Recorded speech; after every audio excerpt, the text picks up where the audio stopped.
دنیا میں جو لوگ دوسروں کو خیر سکھاتے ہیں، برائی سے روکتے ہیں، تعلیم دیتے ہیں، جہالت سے بچاتے ہیں، وہ لوگ امام کہلاتے ہیں، استاد کہلاتے ہیں، مرشد کہلاتے ہیں۔ بھلائی کے پیغام کو عام کرنے والے کو لوگ مصلح سمجھتے ہیں، اس کو اپنا بڑا جانتے ہیں اور کوشش کرتے ہیں کہ ان سے سیکھی ہوئی باتوں کو اپنی زندگی میں نافذ کریں۔ اللہ تبارک و تعالیٰ نے اس ساری امت کو یہ فرمایا ہے، ساری امت کو،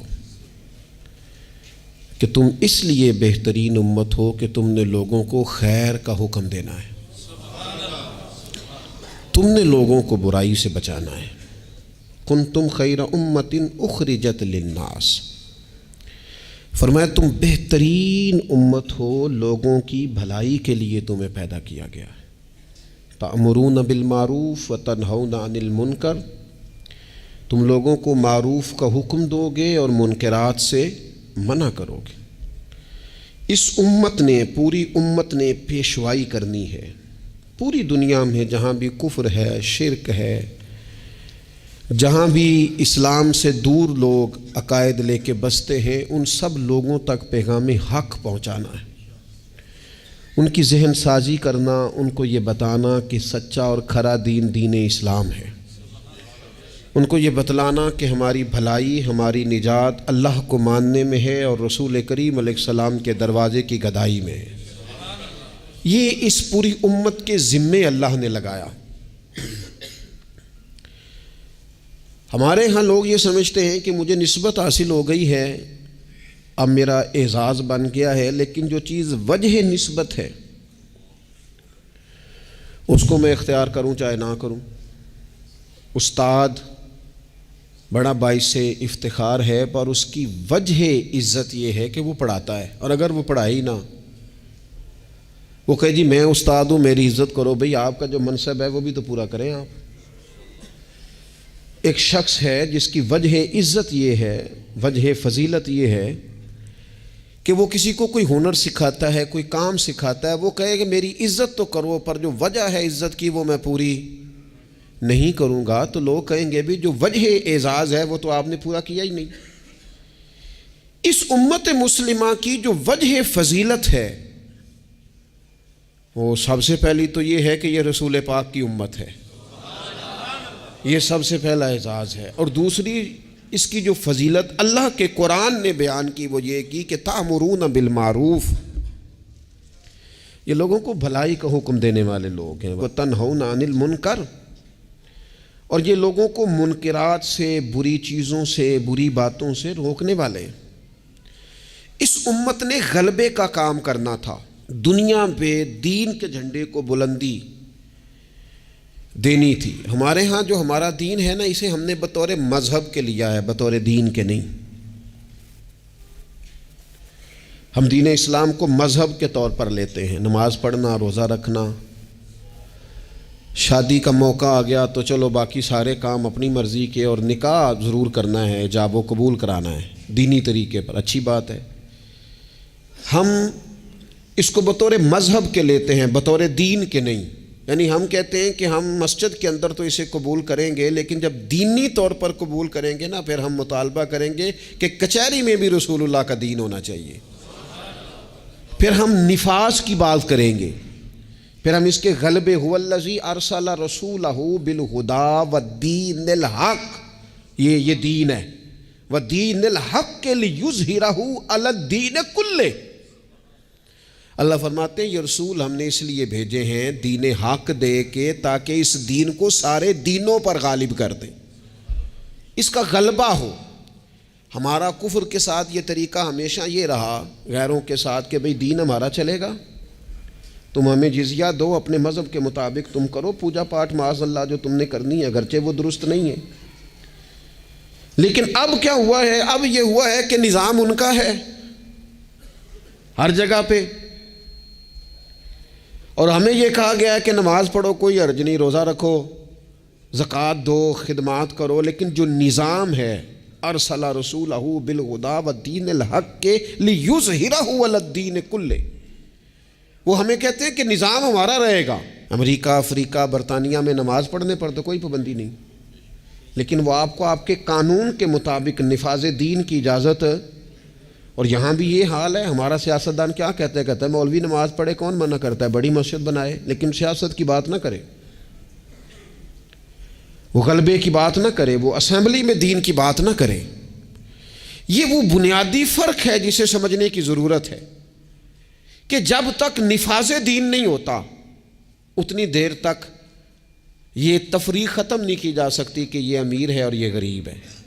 اتنی دیر تک یعنی آپ تک نماز تو آئے گی اگر آپ بطور مذہب دین کو لیں گے، لیکن انصاف نہیں آئے گا.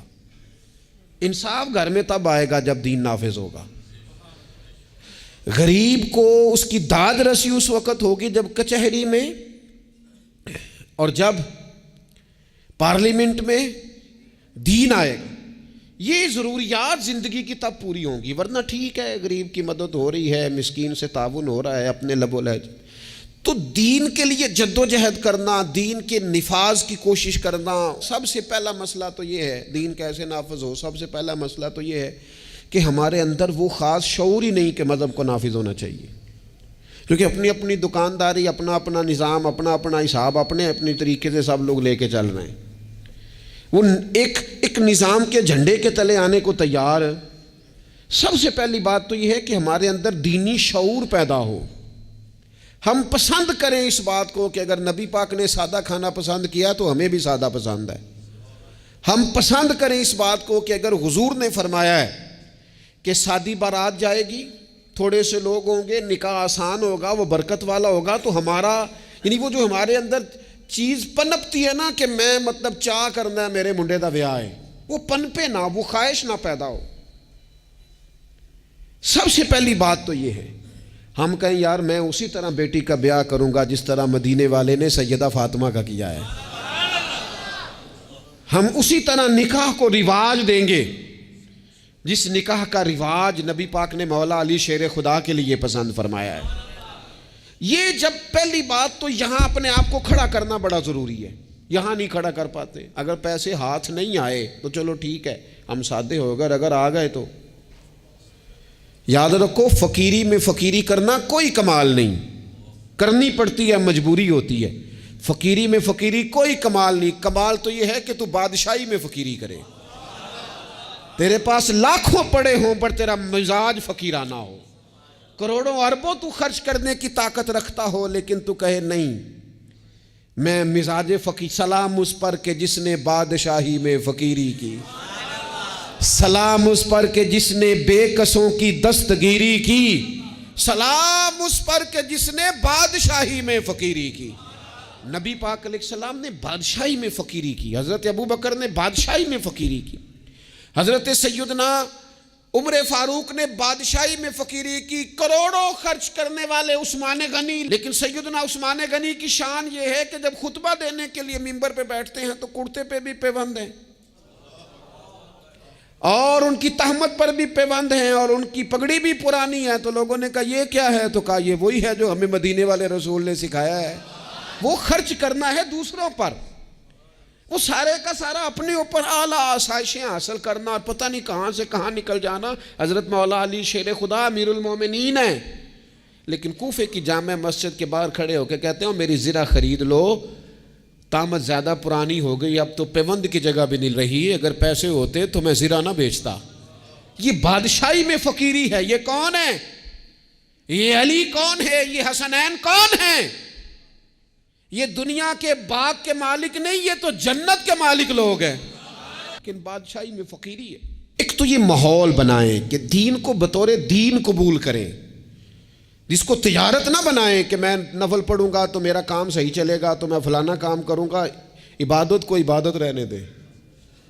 اگرچہ تسبیحات گننا جائز ہے لیکن ہر وقت اپنی نیکیاں گنتے ہی رہنا اور کانوں میں بتا دینا کہ آج میں 4,500 پڑھے ہے، یہ بھی ٹھیک. زاہدوں نے یہ عجب کام کیا، اب بس ہے نا کہ تسبیح کے دانوں سے جو کام لیا، چاہیے تھا نا کہ بے شمار پکارتے تجھ کو. اور یہ بھی کوئی بات ہے گن گن کے تیرا نام لیا، گن گن کے تیرا نام لیا. وہ جو دیتا ہے وہ بھی کبھی گنا ہے، لیکن اس کا نام بھی لینا تو پہلے گن لینا. یہ کیا بات ہوئی؟ میں نے کہا گننا جائز ہے، لیکن اس گننے میں اپنے آپ کی بڑھوتری بیان کرنا کہ میں بڑی شے ہوں، میں نے اتنا پڑھا، یہ درست نہیں ہے۔ تو میرے عزیز، ایک تو دین کو نافذ کریں، اپنی طبیعت جی دین جو کہتا ہے نا۔ خواجہ صاحب نے خط لکھے ہیں کچھ 8 خط میں نے خواجہ صاحب کے پڑھے ہیں جو خواجہ قطب الدین بختیار کاکی کے نام ہے۔ ان خطوں میں نا ایک خط خواجہ صاحب نے اس طرح لکھا ہے اپنے مرید کو، کہتے ہیں خواجہ قطب الدین صاحب کو، کہتے ہیں پتر درویش کی مرضی کوئی نہیں ہوتی، درویش کی مرضی ساڑی تے ہے وے نا، چونکہ اسی درویش نہیں نا، ساڑی تے ہے نا، سویرے ناشتہ مرضی دا، دوپہر کو کھانا مرضی کا، آنا تو مرضی کا، جانا تو، پہننا تو مرضی کا۔ اور میرے صاحب کے پاس ایک شخص نے آ کے کہا حضور جو میں چاہتا ہوں وہ ہوتا نہیں، تو حضرت صاحب فرمانے لگے یہ تو خدائی دعویٰ ہے، جو چاہے ہو جائے یہ تو اللہ کی شان ہے۔ اتنی بڑی بات تو نے کر دی کہ جو چاہتا ہوں ہوتا نہیں، یہ تو رب کی شان ہے کہ رب جو چاہتا ہے وہ، تو بندہ ہے، تو اتنی بڑی بات کیوں کر رہا ہے؟ خواجہ معین الدین چشتی رحمۃ اللہ علیہ خواجہ قطب صاحب کو خط لکھتے ہیں اور فرماتے ہیں پتر درویش کی مرضی نہیں ہوتی۔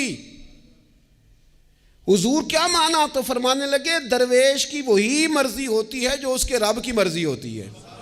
ہم جب خود مذہب پہ عمل کریں گے تو لوگوں کو اندازہ ہوگا کہ مذہب عمل کے قابل ہے، دین عمل کے، لیکن خود تو عمل کر ہی نہیں رہے۔ ہر موقع پر برادری سامنے، ہر موقع پر رسم و رواج سامنے، تو دوسروں پر دین کیسے نافذ ہوگا؟ تو کہیں سے شروع کریں۔ دوسری بات یہ ہے کہ اشاعت علم بڑا ضروری ہے۔ دین کی جو بنیادی اور ضروری تعلیمات ہیں، دیکھیں کسی شخص کو کی روزی روٹی ٹھیک کر دینا بھی بڑی بات ہے، لیکن اس کو علمی طور پر مضبوط کر دینا، اس کو اللہ والا کر دینا، اس کا توکل مضبوط کر دینا، اس کے مزاج میں صبر پیدا کر دینا، حوصلہ پیدا کر دینا، خودداری پیدا کر دینا، عزت نفس اس کی طبیعت میں ڈال دینا، یہ اس کی جو خدمت ہے نا، یہ بہت بڑی خدمت کہ آپ نے کسی بندے کو اخلاقی طور پر دینی، روحانی اور مذہبی مزاج دے دیا۔ رسول اللہ صلی اللہ تعالیٰ علیہ وسلم کے زمانے میں صحابوں کے پاس کروڑوں اربوں خربوں روپے نہیں آئے تھے، ان کے پاس کیا آیا تھا؟ خلق محمدی کا رنگ آیا تھا ان میں، صلی اللہ تعالیٰ علیہ وسلم۔ اس کو سیکھنے، سمجھنے اور عمل کرنے کی عادت۔ لوگوں میں پیغام دین اور اشاعت علم یہ بڑا ضروری کام ہے، اور انسان ساری زندگی سیکھے۔ ابھی بھی قرآن مجید اللہ کے فضل سے کئی دفعہ موقع ملا اس کو ترجمے تفسیر کے ساتھ، مختلف تفاسیر کے ساتھ سارا دیکھنے کا، لیکن ابھی بھی بعض اوقات پڑھتے ہیں تو کچھ آیتوں کا نیا معنی سمجھ میں آتا ہے۔ کئی دفعہ پڑھنے پر چیز نہیں کھلتی اور دوبارہ پڑھی ہے تو کھل گئی ہے۔ حضور علیہ السلام نے فرمایا میرا قرآن کبھی پرانا نہیں ہوگا، جب بھی پڑھو گے تازہ ہی مزہ دے گا۔ ایک تو مزاج علمی بنائیں، دوسری بات یہ ہے کہ ڈیلیور کرنے کا مزاج ہو، دینے کا مزاج ہو۔ امت مسلمہ دیتی ہے، یہ کشکول طلب دراز نہیں کرتی۔ دکھ سنانا ہر وقت یہ مزاج پیدا کرنا کہ بڑی غریبی، بڑی آزمائش، بڑی پریشانی ہے، اس سے تو بندہ کمزور ہو جاتا ہے۔ طبیعت اس طرح کی ہو کہ کوئی سیکھ لے، کوئی سمجھ لے، کوئی اس کے اندر چیز پیدا ہو جائے۔ اپنی خودی کو، خودداری کو بیدار رکھنا اور کسی کا نفع کرنے کی کوشش کرنا۔ حضرت عمر فاروق رضی اللہ تعالیٰ عنہ سفر کر رہے تھے، ایک بوڑھے کو بھیک مانگتے دیکھا، اسے پہچان لیا، فرمایا تو فلانا فلانا یہودی نہیں؟ یہودی۔ اس نے کہا میں وہی ہوں۔ فرمایا بھیک مانگ رہے ہو؟ کہنے لگا میں اسلامی حکومت کو جزیہ دیتا ہوں، لیکن اب بوڑھا ہو گیا ہوں، کمائی نہیں کر سکتا، تو جزیہ تو دینا ہوتا ہے نا، تو میں کچھ خیرات اکٹھی کرتا ہوں، تو کچھ اپنے اخراجات دیکھتا ہوں اور کچھ میں جزیہ دیتا ہوں۔ تو حضرت عمر اس کو پکڑ کے لائے وزیر خزانہ کے پاس، فرمایا جب تک یہ بندہ ٹھیک تھا ہمیں جزیہ دیتا تھا، اب جب تک یہ بیمار ہے اسلامی حکومت اسے ماہانہ اس کے خرچہ دیا کرے گی۔ یہ امت تو دینے والی ہے، اس کو ماہانہ خرچ ہم دیں گے۔ وہ شخص کہتا ہے ساری عمر جزیہ دیا تھا، قریب رہے تھے، وہ اثر نہیں ہوا، اور حضرت عمر کی یہ بات ایسی اثر کر گئی، میں نے کہا حضور یہودی بن کے ضرور میں نے خیرات لینی ہے، آپ میرا ہاتھ پکڑے نا، مجھے کلمہ پڑھائیں، ہم اس مسئلے کو ہی ختم کریں، یہ تفریق ہی ختم ہو۔ امت تو دیتی ہے، امت تو بانٹتی ہے، امت کے اندر تو جذبہ ہوتا ہے۔ ایک پیشہ برا ہے جوانوں، یاد رکھنا، ایک پیشہ برا ہے، اور وہ ہے کسی کے آگے ہاتھ پھیلانا۔ جو جھاڑو دے کے روزی کماتا ہے بڑی شان والا بندہ ہے، جو سویرے اٹھ کے ٹائم پہ منڈی جاتا ہے، پھل لاتا ہے، ریڑھی لگاتا ہے، وہ بادشاہ ہے، بادشاہ، اس لیے کہ اس نے ہاتھ نہیں پھیلایا، اس نے رب کی رحمت کا دروازہ کھٹکھٹایا ہے۔ وہ بادشاہ آدمی ہے، اس نے اعزاز کے ساتھ اپنی ذمہ داریوں کا احساس کیا ہے۔ بڑا مزہ آتا ہے جب شام کو بندہ اپنی دکان بند کرے اور پھر چھوٹے چھوٹے نوٹ گنے، اور پھر ان میں سے نا، میں نے دیکھا ہے غریبوں کو، کہتے ہیں جی میں نا جی وہ 50 روپے روز دے رکھے نے اللہ دی راہ تے دینے نے، اور پھر اس میں سے وہ تھوڑے سے جب بچا کے کہتا ہے نا کہ آج میں نا مطلب 4 پیسے زیادہ ہیں، آج گھر پھل بھی لے کے جانا ہے۔ وہ جو ذائقہ ہے اسے کبھی محسوس تو کرو۔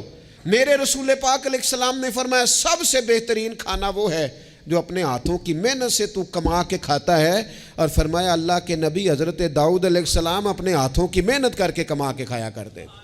امت کی یہ ذمہ داری ہے کہ امت مشقت کا مزاج بنائے، طبیعت بنائے، مشقت کی ذہن بنائے۔ ہمارے ہاں تو اب جناب وہ جدوجہد کا شوق نہیں، طبیعت نہیں، پڑھنے لکھنے تک کو لوگ بس ٹھیک ہے، برکت سے سارا کچھ چل رہا ہے۔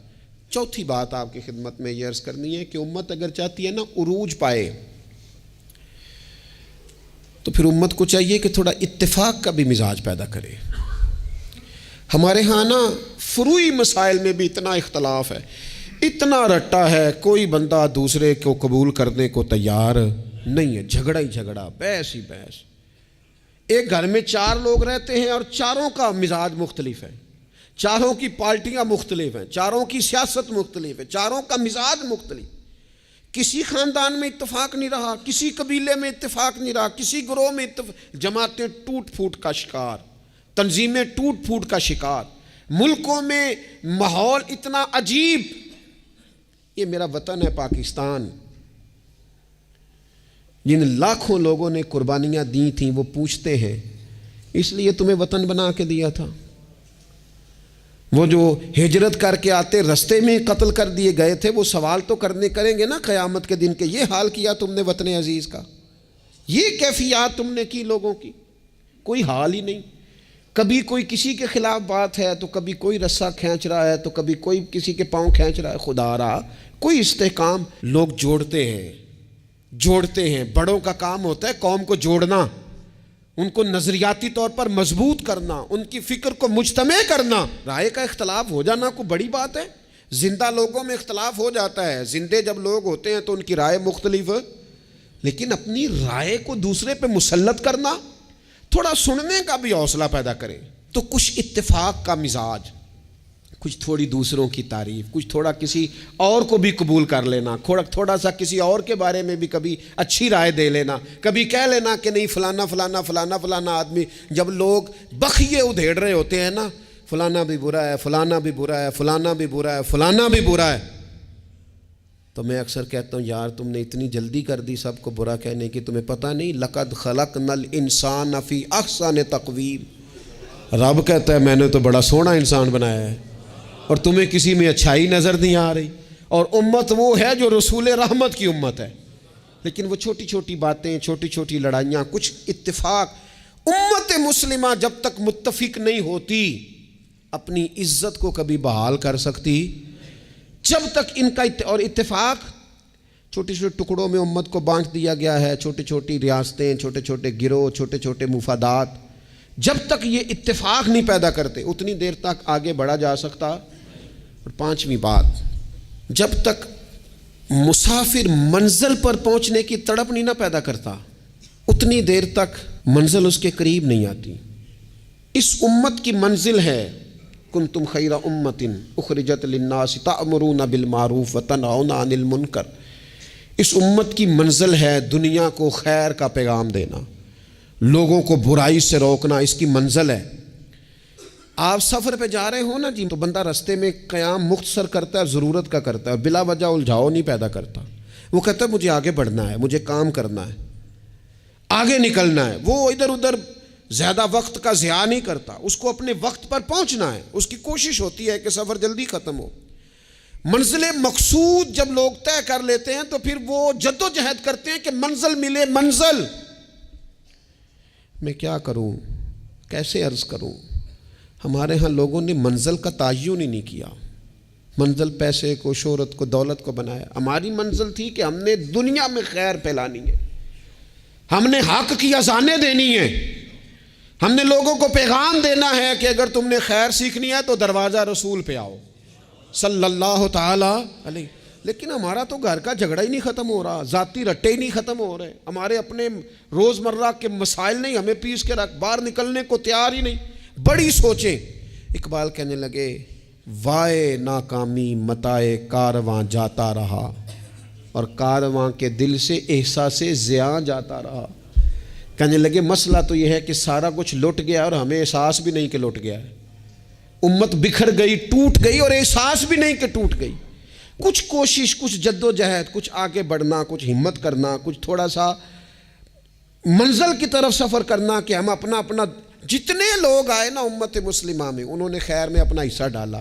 حضرت صدیق اکبر، فاروق اعظم، عثمان غنی، مولا علی، سعد بن ابی وقاص، حضرت ابو عبیدہ بن جراح، جناب معاذ بن جبل، حسنین، کریمین، آگے آئیے حضرت عمر بن عبدالعزیز، امام بخاری، امام مسلم، امام ترمذی، امام اعظم، امام احمد بن حنبل، امام شافعی، اعلیٰ حضرت بریلوی۔ آپ دیکھیں لوگ اپنے اپنے دور میں اپنا حصہ ڈالا، وہ دین کا پیغام دور کے تقاضوں کے مطابق سناتے گئے۔ اگر وہ پیغام بغداد آیا تو غوث پاک نے ممبر سجا لیا، اگر وہ پیغام اجمیر آیا تو خواجہ معین الدین نے ممبر سجا لیا، اگر وہ پیغام پاک پتن آیا تو بابا فرید ممبر پہ بیٹھ گئے، دنیا کو اللہ اللہ سکھا دی۔ اگر وہ پیغام لاہور آیا تو سید حجویر مخدوم امم، گنج بخش فیض عالم، مظہر نور خدا، ناکسارا پیر کامل کامل آرا، رہنما وہ اذانیں دیتے رہے، اپنے اپنے حصے کی ڈیوٹی کرتے رہے۔ اب میری اور آپ کی باری آئی، سو کے وقت نہ گزار دینا، دیکھنا سوتے سوتے اسرائیل نہ آ جائیں، دیکھنا کھانے پینے کے سفر میں ہی زندگی تمام نہ ہو جائے، دیکھ لینا پروگرام بناتے بناتے ہی سانسیں ٹوٹ نہ جائیں۔ اقبال تڑپ کے کہنے لگے، حضور کی بارگاہ میں کہنے لگے میری زندگی کا مقصد تیرے دین کی سرفرازی، میں اسی لیے مسلمان، میں اسی لیے مسلمان، میں اسی لیے مسلمان، میں اسی لیے نمازی۔ یہ سارا کچھ جو کچھ ہے یہ بلندی دین کے لیے، سربلندی مذہب اسلام کے لیے۔ اپنے اندر جو کوئی کچھ کر سکتا ہے وہ جد و جہد پیدا کرے۔ سب سے پہلی بات تو یہ عرض کی ہے کہ اپنے اندر دین کا شعور پیدار کرے، علم دین کا مزاج بنائیں، بادشاہی میں فقیری کی طبیعت پیدا کریں، امت کو جوڑنے کی بات کریں، کم از کم فروعی اختلافات کو تو چھوڑیں۔ اور پانچویں بات یہ ہے کہ جو کوئی کچھ کر سکتا ہے وہ کرے، آگے بڑھے۔ ایک بندے کو نمازی بنا سکتا ہے تو اسے بنائے، ایک کو قرآن مجید کی تعلیم کے قریب کر سکتا ہے تو کرے، لوگوں کو بتائے کہ یہ گناہ، یہ میل کچیل، یہ مومن کی شان ہی نہیں، مومن کا کردار، اس کی عظمت اس کے نام سے واضح ہے۔ حضور والے جو ہیں وہ تو لفظ سے واضح ہے کہ یہ کون لوگ ہیں۔ میری زندگی کا مقصد تیرے دین کی سرفرازی، میں اسی لیے مسلمان، میں اسی لیے نمازی، وما علینا الا البلاغ المبین۔